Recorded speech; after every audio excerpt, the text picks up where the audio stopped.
Like we have to ask, but that's something that we don't always know in our community to ask. You know, so let me, we talked about this also, right? And I'm glad you just brought this up because I wanted to ask you about it. In your transition into these different industries, did that require you to actually uproot and move from like different cities and stuff? How many times throughout your career have you actually uprooted and moved to a new city or something, a new state, right? Where that's where the job was, and you like, if I'm gonna do it, I have to be there. How many times did that occur in your career?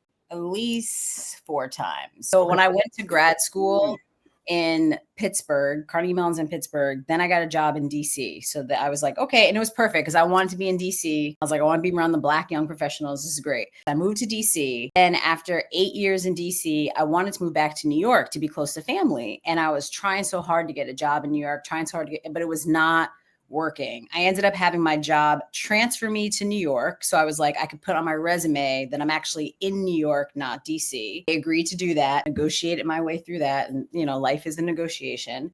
Then I ended up getting hired at Microsoft and they said to me, you need to move to Seattle. And I said, I'm not really trying to go to the West Coast. I just got to New York. There's an office in Times Square. I can be there. They're like, no, you need to be at headquarters. I negotiated with them again that I stayed in New York for 9 months. They flew me back and forth every month. And I was like, listen, I've been on a plane every week for the past 8 years in consulting. I can get on a plane. Then eventually they were like, you have to move to Seattle. I moved there the week before the first COVID case hit the West Coast. Literally, I picked up my whole life, moved to Seattle, and then the whole city shut down. And then while I was at Microsoft, Cash App offered me a job and they said, we need you in San Francisco or New York. I said, move me back to New York. So I moved back to New York. So like, I've been in, like, I'm like, you got to go where the opportunities are at. And sometimes that's just the way it works, because if the opportunity is right, you just got to make moves and go.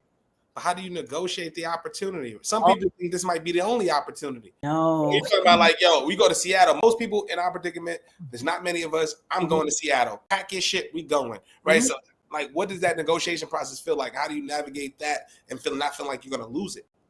Because if it's meant for you, it's meant for you. So at the end of the day, if you get hired, they should be working with you, right?